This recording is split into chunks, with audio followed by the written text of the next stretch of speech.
Hello दोस्तों, नमस्कार। स्वागत है आप सभी का राहुल सर एक नई शुरुआत के ऑनलाइन प्लेटफॉर्म पर। शुरुआत करते हैं आज बहुत ही बेहतरीन टॉपिक प्रस्तावना का, और प्रस्तावना से बेहतरीन टॉपिक आपको बताने चल रहे हैं। जैसा कि मैंने आपको पिछली वीडियो में बताया था कि भाई प्रस्तावना का टॉपिक आ चुका है। हम आपको नेक्स्ट वीडियो में प्रस्तावना भी टॉपिक आपको बताएंगे, ठीक है। तो आइए जानते हैं प्रस्तावना का। और भाई अगर हम भारतीय संविधान पढ़ रहे हैं तो भारतीय संविधान में हमको प्रस्तावना क्यों पढ़ना चाहिए, क्यों इंपॉर्टेंट है इसको पढ़ना हमारे एग्जाम के लिए, इसको भी हम जानेंगे, ठीक है। आइए जानते हैं कि प्रस्तावना कहते किसको है। सबसे पहले ये आप जानिएगा, अगर प्रस्तावना की बात करते हैं, इस प्रस्तावना को क्या कहते हैं, उद्देशिका भी कहा जाता है। क्या कहा जाता है प्रस्तावना को? उद्देशिका भी कहा जाता है। तो भैया सभी को नमस्कार, भैया स्वागत है सभी का। सभी लोग फटाफट जल्दी से आ जाइए, इस वीडियो को बेहतरीन तरीके से देखिएगा, वीडियो को लाइक करिएगा, शेयर करिएगा, चैनल को सब्सक्राइब करिएगा, लोगों तक पहुंचाइएगा, जिससे कि मैं बेहतर से बेहतर वीडियो आपके सामने मैं ला सकूं मेरे प्यारे भाई, ठीक है। प्यार अपना जरूर दीजिएगा। देखिए, अगर हम प्रस्तावना की बात करें, प्रस्तावना के बारे में आप बिल्कुल याद रखिएगा, प्रस्तावना को क्या कहा जाता है? उद्देशिका भी आपका कहा जाता है। तो इसे संविधान का दर्शन, कुंजी और आत्मा कहा जाता है। इसे क्या कहा जाता है? प्रस्तावना को संविधान की कुंजी, ये बिल्कुल याद रखिए भैया, इसे संविधान की क्या कहा जाता है? कुंजी कहा जाता है, आत्मा कहा जाता है, ठीक है ना। संविधान की क्या कहा जाता है भैया? कुंजी, या इसको संविधान की आत्मा कहा जाता है। तो बिल्कुल मेरे प्यारे भैया आप याद रखिएगा। देखिए, प्रस्तावना के अवलोकन मात्र से, अगर प्रस्तावना की बात करते हैं, क्यों इंपॉर्टेंट है हमको ये पढ़ना, कि देखिए प्रस्तावना के अवलोकन मात्र से हमें ये पता चलता है कि संविधान में क्या कुछ है और क्या नहीं है। तो आइए जानते हैं कि प्रस्तावना में भाई क्या क्या है और क्या नहीं है। मैं आपको थोड़ा सा कुछ पॉइंट में आपको बता दूं, इस प्रस्तावना से देखिए क्या क्वेश्चन आपसे बन सकता है। जैसे अगर प्रस्तावना की बात करेंगे, उद्देश्य प्रस्ताव का ये जो प्रस्तावना है, जैसे मैंने पिछली वीडियो मैंने आपको बताया था कि जो प्रस्तावना है ये उद्देश्य प्रस्ताव का क्या है? एक संक्षिप्त रूप है। जो उद्देश्य प्रस्ताव जवाहरलाल नेहरू जी ने पेश किया था, उसी का जो है ये संक्षिप्त रूप है, जिसे हम प्रस्तावना नाम से हम जानते हैं, ठीक है। तो अगर थोड़ा सा बात करते हैं प्रस्तावना को, संयुक्त राष्ट्र जो प्रस्तावना है ये क्या है?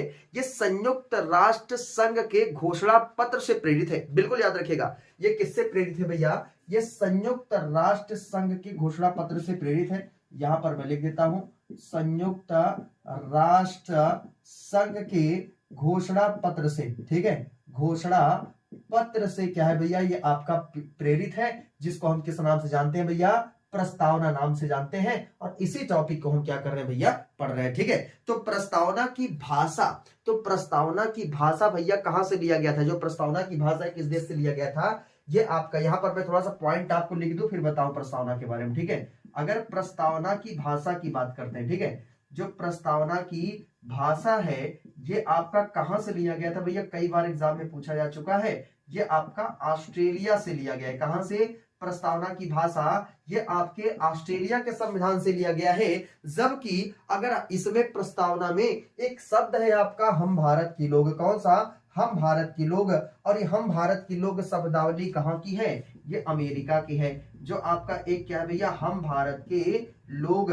और हम भारत के लोग कहां की शब्द है भैया? ये अमेरिका का शब्द है। कहां का? अमेरिका का शब्द है, ये आप याद रखेंगे। अमेरिका के संविधान से आपका हम भारत के लोग शब्द को लिया गया है, ठीक है। आइए हम थोड़ा सा हम आपको बताते हैं प्रस्तावना क्या क्या है। बातें पता चल गई ना। प्रस्तावना ये क्या है? उद्देश्य प्रस्ताव का क्या है? एक संक्षिप्त रूप है। यही उद्देश्य प्रस्ताव कब पेश किया गया था भाई? आपको पिछली वीडियो मैंने आपको बताया था 13 दिसंबर 1946 को क्या किया गया था, यानी कि प्रस्तावना को पेश किया गया था। आइए देखते हैं प्रस्तावना क्या है भाई। एक बार बिल्कुल याद कर लेते हैं। हमारे इंटरव्यू में, चाहे हम इंटरव्यू देने जा रहे हैं, चाहे हम एग्जाम देने जा रहे हैं, कोई भी EPFO, UBPCS, UPSC, SSC, video, KVS, PRT, super TET, video, कोई भी एग्जाम देने जा रहे हैं, सभी एग्जामों के लिए आपका ये इंपॉर्टेंट सेशन होने वाला है, ठीक है। आइए हम आपको बताते हैं। देखिए क्या है आपका प्रस्तावना।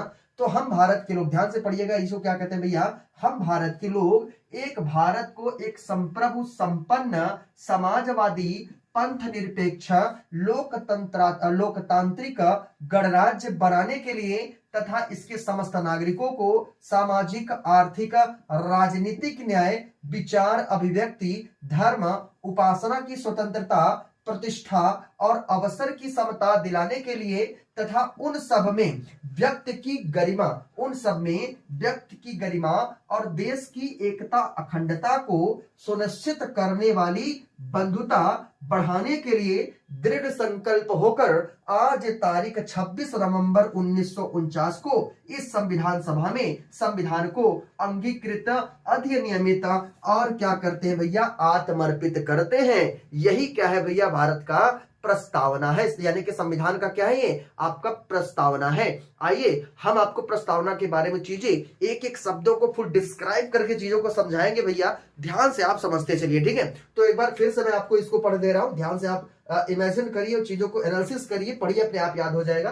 तो हम भारत के लोग एक भारत को एक संप्रभु संपन्न समाजवादी पंथ निरपेक्ष लोकतांत्रिक गणराज्य बनाने के लिए तथा इसके समस्त नागरिकों को सामाजिक, आर्थिक, राजनीतिक न्याय, विचार, अभिव्यक्ति, धर्म, उपासना की स्वतंत्रता, प्रतिष्ठा और अवसर की समता दिलाने के लिए तथा उन सब में व्यक्ति की गरिमा, देश की एकता, अखंडता को सुनिश्चित करने वाली बंधुता को बढ़ाने के लिए दृढ़ संकल्प होकर आज तारीख 26 नवंबर 1949 को इस संविधान सभा में संविधान को अंगीकृत, अधिनियमित और आत्मर्पित करते हैं। ये है भैया भारत का अपना, यानी कि संविधान का प्रस्तावना की बात कर रहे हैं, ठीक है। अगर हम प्रस्तावना की बात करते हैं, प्रस्तावना से बहुत ढेर सारे क्वेश्चन बनते हैं। पहला क्वेश्चन तो यही आपसे बन जाता है कि जो प्रस्तावना की भाषा है ये आपके किस संविधान से लिया गया भैया, तो ये आपका ऑस्ट्रेलिया के संविधान से प्रस्तावना की भाषा आपका लिया गया है। और इसमें एक शब्द आता है क्या आपका, हम भारत के लोग, और ये हम भारत के लोग शब्द कहां से लिया गया भैया, आपके